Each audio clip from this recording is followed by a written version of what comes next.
Man, I really dislike doing these tasting sessions with a blend that I'm just not a fan of. It's really difficult for me because I generally try to stay positive, try to, I don't want to talk bad about anybody's work. I don't want to talk bad about anybody's products and what they sell. But I guess I got to get over that because it's just one person's opinion. You know, it's just one person's opinion. This one kind of hurts too because so every once in a while a blend comes along or I discover a blend that I really want to because I feel like it's gonna be a nice change of pace, or I feel like it's gonna be a little bit interesting, or in this particular case, it was a blend that I thought was gonna be a nice change of pace. I thought it was gonna be interesting, and I like the blender, so I was really kind of looking forward to this one, and it's just not it's just not for me. So what I'm talking about is Virginia Cream, blended by developed by Greg Pease. The date on this one is 9/22, and I opened it probably a month ago. And one thing I usually try to do when I do a tasting session for video is I like to try to smoke at least 80, three-quarters of the bowl, or 80, 90% or of the pipe of the tin. Can't talk. Because I really want to feel the progressions of what the tobacco is going to be like over the whole tin. Sometimes they kind of change, or you get a little bit different notes. But this, I've smoked probably 8 bowls out of. It's not going to look like that because it was extremely, extremely fluffy. When I first opened this tin, it was, when I first opened this tin, I kind of opened it, let it sit there, and it fluffed up to where it was pretty high. So I had to kind of mash it down and put the lid back on. So it doesn't look like I've smoked very much out of it, and I haven't. Like I said, I've smoked about 8 bowls out of it. It smells nice. Technically, it's an aromatic. It's got some sort of either casing or topping on it. So let's see. Does it say? I'll say what it says. Distinctively delicious. I would argue that. We season fine red and golden flue cured Virginia tobaccos with rare condimental leaf, enhancing the result with a subtle vanilla bourbon topping that is never overbearing. Rare for a blend of its genre, Virginia Cream delivers on its aromatic promise from first puff to the bottom of the bowl, while leaving the pipe clean and free of phantom flavors. An all-American blend ideal for Virginia fanciers craving something a little sweeter. I would also agree with that last statement. Ideal for Virginia fanciers craving something a little sweeter. I just don't think it's good. I don't know what the condimental leaf is. Rare condimental leaf. I don't know what that is. I don't think that it's Perique. I mean, it potentially could be. I think it's some sort of a Cavendish tobacco, whether that's a Virginia Cavendish or it's a Burley Cavendish. I don't know. I can pretty easily pick out. I don't think there's any Kentucky in here. You have these darker strands, which to me seem like it seemed like Cavendish. It doesn't seem like Perique, but I don't know exactly. It doesn't say on it. And it says vanilla bourbon topping, so it's not cased. So the difference between, as far as I understand, The difference between a casing and a topping is a casing is added when the tobacco is hot, when they're processing the tobacco. Casing is added when it's hot, and then it cools with the casing on it, kind of soaks with the flavor, the casing or whatever it does. Whereas the topping is applied sort of when the tobacco's already been worked, when it's like getting ready to be tinned, and it's not being hot, getting hot or whatever. So that's what it is. Virginia cream. Like I said, guys, I'm not gonna beat around the bush. I don't like it. I don't. I got a buddy that lives here in town. Really good friend of mine. He kind of got interested in pipe smoking a little bit. I might see if he wants it, but I knew that if I waited to do the tasting session, it was gonna be like either a year or it was never gonna happen. So.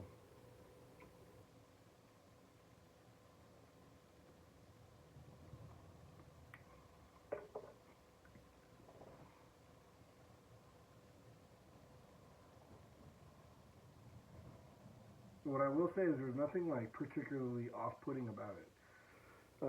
The topping isn't overbearing.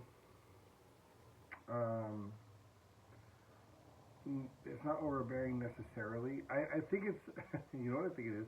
I think it's unnecessary. For me, maybe not for you, obviously not for Greg Pease. He did it, he liked it, and like I said, I generally enjoy the things that Greg Pease produces. There's a couple I'm not a huge fan of, but I generally know why I'm not a huge fan of it. Virginia cream is it's sort of uninteresting to me. Like I said, there's nothing off-putting. It's just kind of uninteresting. And there's a couple other blends without going into it too much. I think one of them that I've mentioned on the channel before quite a while ago was Barbary Coast. Not a fan of Barbary Coast. Montgomery I wasn't a huge fan of. I think that I would rather smoke this than Barbary Coast. Montgomery, I feel like I'd probably rather have Montgomery, but I don't know. There's something about this and Montgomery that is sort of like acrid to me. Like it's slightly off-putting in that way. There's something like kind of acrid or astringent about it that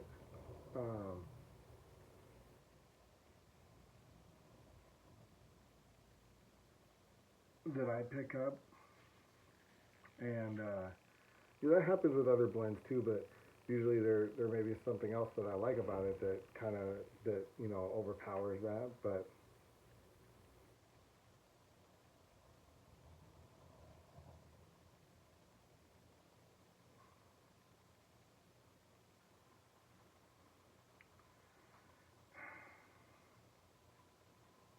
it's hard too because, like I said, I don't want to be like too critical of it, and I don't want to make it something that it's not. Greg wanted to blend, he blended this for a reason. So who am I to say you should have left the topping off? You should have added a little bit of Perique to it, and you should have done a little bit of this to it, and it would have been a good smoker. That's not my place. I can't say that. Even though that's what I would rather be smoking. I don't necessarily have a problem with the Virginias that are in it or the ingredients in general. I just think that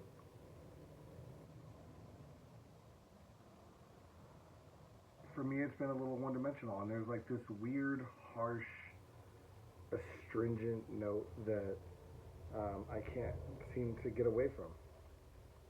So I don't know. I don't know what that's about, but it does make me think. I was kind of thinking about this the last couple of days.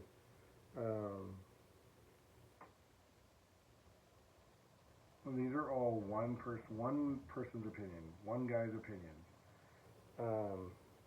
There's blends out there that I wish would go away, and then I want to say unfair. but it's unfair that there's stuff that did go away. Um, like McClellan, like why did that have to go away? And why do we have to have some of these blends that it seems like just aren't good? I don't. Once again, for me, one man's opinion, but I got to imagine with like tobacco reviews and like you know like smoking pipes, they handle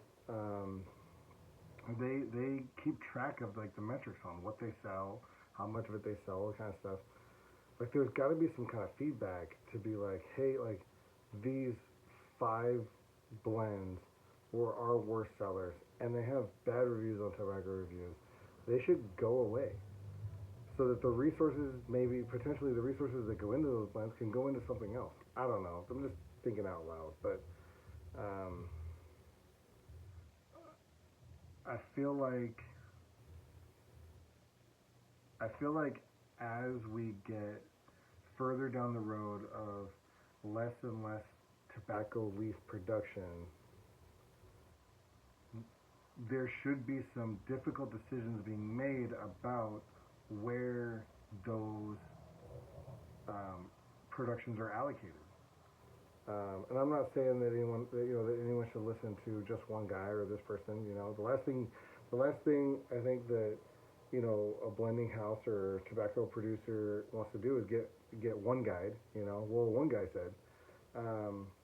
But with the tools that are out there, I got to imagine it's possible to say, fairly universally, fairly objectively, people aren't into these 5 blends, whatever they are.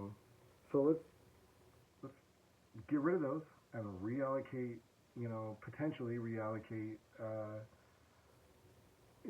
some allocation to some other things that people do enjoy. Generally, I don't know. I don't know if that's possible. I don't know if that's even necessary. Maybe it's not even necessary because maybe the reason why tobacco leaf production is going down is because the demand for it isn't high enough. It's harder for me to believe that when you have trouble finding things like Rainer and Heinrichs and Esoterica and things like that. It's hard for me to believe, but at the same time, like maybe I know it's a grading thing, so maybe Esoterica only is finding a certain amount of the grade that they like or the grade that they use, or the same thing with Rainer or Heinrichs. I don't know what their deal is there, but maybe the grades just aren't there. Maybe that's a farmer thing or a farm thing. Maybe the farm changed hands and they're just not producing the same graded tobacco that they were 10 years ago. I don't know.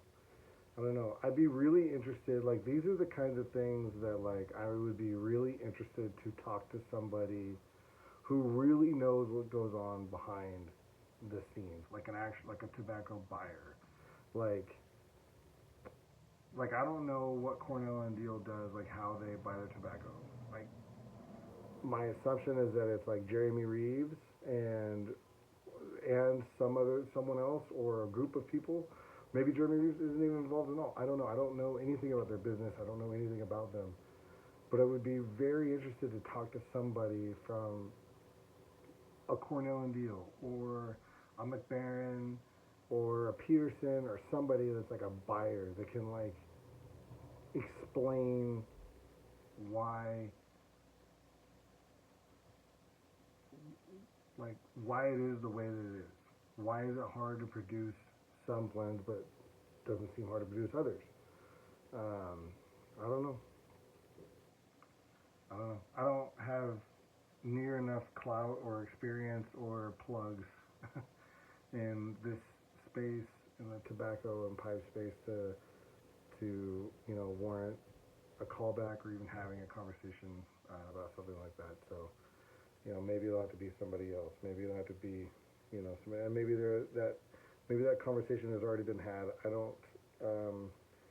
I think a lot of you guys know I really don't pay that much attention to the YouTube pipe community. I used to pay a lot of attention to it, but I just don't really too much anymore. So, or even podcasts. I'll listen to a podcast here and there, but just not very often. So maybe that conversation has been had, and maybe I'm just missing it. So, if anyone watching this video knows of those kinds of conversations, maybe it was a podcast, maybe it was a YouTube video, whatever, if you could just comment what it is down below, where I could find it, I would appreciate it, because I'd really like to learn more about that kind of stuff, the production, the grading, the buying, the you know sort of how all that stuff ticks. I know that there was a couple things done that talked about Perique. I've seen a few of those things and understand, and I feel like I understand. I have a very shallow but somewhat decent understanding of Perique and those challenges. I'm just thinking like just tobacco as a whole, worldwide. How do cigarettes affect it? How does cigars affect it? How does roll your own affect it? How does dip affect it? All those kinds of things. So, anyway, just curious about that. So if you've seen anything that you think might be interesting, put it in the comments down below. I'd love to learn more about it. So, Virginia Cream, those are my thoughts. Not for me. Not really a fan.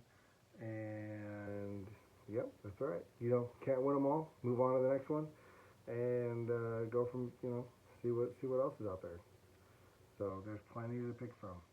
But all right, till next time. Adios.